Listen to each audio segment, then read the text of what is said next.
La maladie hémorroïdaire est une pathologie fréquente et bénigne qui touche l'homme et la femme, majoritairement avant leurs 40 ans. Elle se manifeste principalement par des saignements au moment de l'émission des selles, dont l'abondance et la durée peuvent se révéler invalidantes. Dans certains cas, les saignements répétés sont à l'origine d'une anémie qui provoque classiquement une fatigue et un essoufflement à l'effort.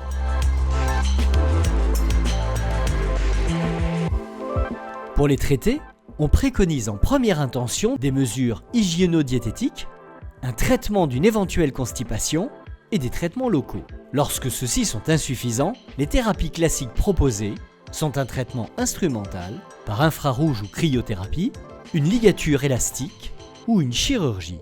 L'embolisation est une intervention novatrice, mini-invasive, pratiquée en alternative à ces traitements classiques.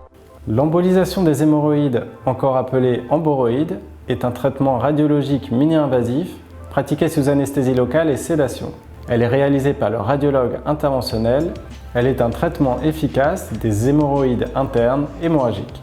Tout comme les traitements chirurgicaux, elle vise à réduire le débit au sein du paquet hémorroïdaire en allant occlure les artères anormalement dilatées au sein du plexus hémorroïdaire. Contrairement au traitement classique, elle ne génère ni douleur ni cicatrice car elle agit directement par l'intérieur des vaisseaux.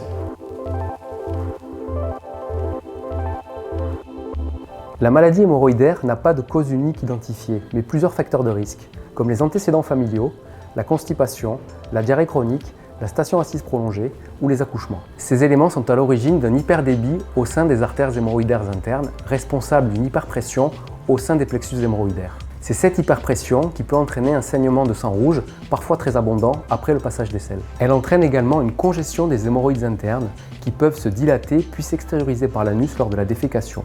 C'est le prolapsus hémorroïdaire, bombement initialement intermittent, qui peut devenir de plus en plus fréquent jusqu'à devenir permanent.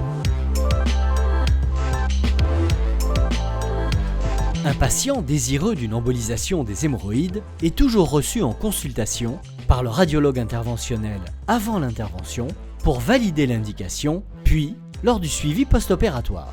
Avant l'embolisation, un examen clinique spécialisé par le proctologue est nécessaire, de même qu'une consultation avec l'anesthésiste.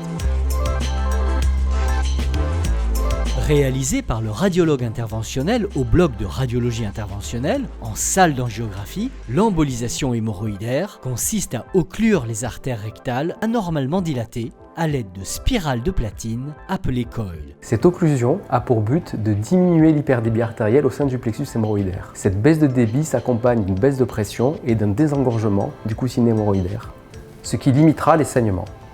Les artères rectales normales sont respectées et continuent à alimenter à bas débit le tissu hémorroïdaire et l'anus. Sous contrôle échographique et après une anesthésie locale, le radiologue interventionnel ponctionne sans inciser l'artère fémorale au creux de l'aine ou l'artère radiale au poignet pour y introduire son matériel. À l'aide d'un cathéter, le radiologue analyse la vascularisation de l'anus et des hémorroïdes à la recherche d'artères anormalement dilatées. Puis, il pénètre dans chaque artère anormale avec un microcathéter dont le diamètre est de moins d'1 mm. Après s'être assuré que cette artère alimente bien les hémorroïdes internes, le radiologue procède à son occlusion définitive. Toutes les artères anormales sont bouchées une par une. En fin d'intervention, le cathéter est retiré et le point de ponction est refermé. L'intervention est indolore, elle dure de 30 à 60 minutes en fonction du nombre d'artères à traiter. La voie d'abord fémorale est la plus souvent utilisée. La voie d'abord radiale, technique novatrice, est proposée pour un gain de confort pour les patients. Lorsque la voie d'abord radiale est pratiquée, le cathéter ne passe pas par le cœur, mais par un vaisseau circulant derrière celui-ci. Le passage emprunté est l'artère sous-clavière, puis l'aorte et les artères rectales. Elle consiste à introduire le matériel par l'artère du poignet et elle est réalisable chez la quasi-totalité des patients. Elle permet d'éviter d'exposer les parties intimes durant l'intervention. Grâce à une reprise immédiate de la marche ou des cours de l'intervention, elle donne la possibilité de se rendre aux toilettes à pied dans les minutes qui suivent l'embolisation et d'effectuer des mictions post-opératoires dans des conditions habituelles. Enfin, la voie d'abord radiale permet un séjour ambulatoire raccourci et une sortie de l'établissement environ 1 heure après la fin de l'intervention. L'embolisation d'hémorroïdes est réalisée lors d'un séjour ambulatoire. Le séjour se déroule sur une demi-journée ou une journée. En cas de voie d'abord fémorale, le retour à domicile est possible environ 5 heures après la fin de l'intervention. En cas de voie d'abord radiale, l'artère radiale est refermée à l'aide d'un bracelet hémostatique comprimant le point de ponction pendant 45 minutes. Le retour à domicile est possible environ 1 heure après la fin de l'intervention. L'embolisation des hémorroïdes peut être proposée aux patients dont le principal symptôme est le saignement, ce quel que soit le grade du prolapsus. Lorsque le prolapsus est important, c'est-à-dire grade 4, le traitement est toujours combiné avec une prise en charge médico-chirurgicale. L'embolisation ne modifie pas l'innervation ni les sensations de la région anale. Elle ne contre-indique pas les activités sexuelles. Enfin, l'emboroïde est une technique de choix pour les patients fragiles chez qui l'anesthésie générale est à risque ou pour les patients sous traitement anticoagulant.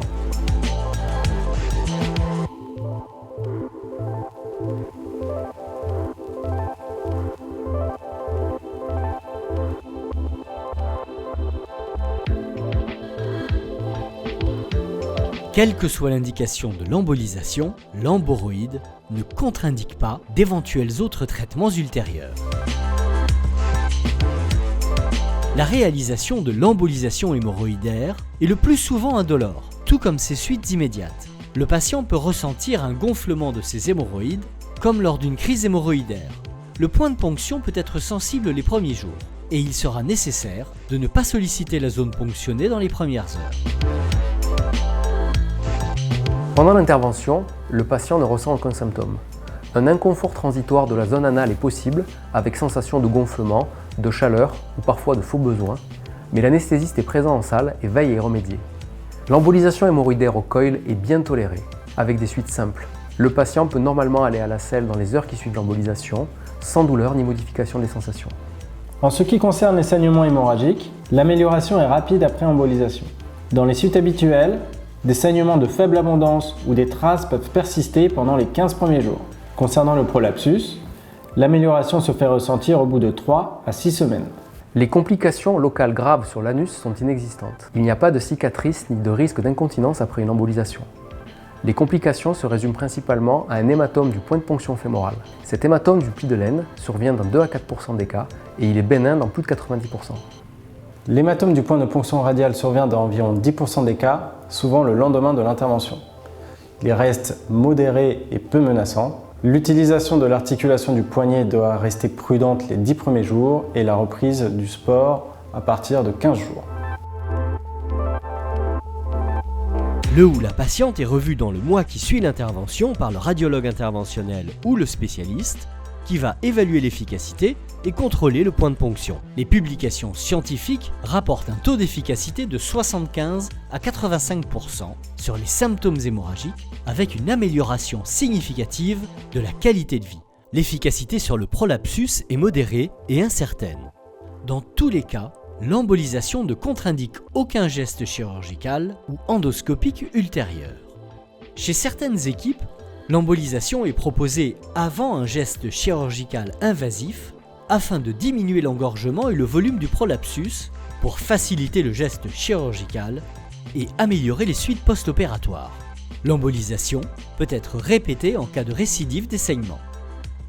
L'embolisation est donc un traitement qui peut être proposé en première intention chez les patients qui se plaignent de saignements hémorroïdaires et sont désireux d'une intervention mini-invasive, sans convalescence obligatoire, avec une reprise de la vie active immédiate ou rapide. L'embolisation ne laisse pas de cicatrice. Elle ne génère pas de douleur, ni pendant, ni après l'intervention.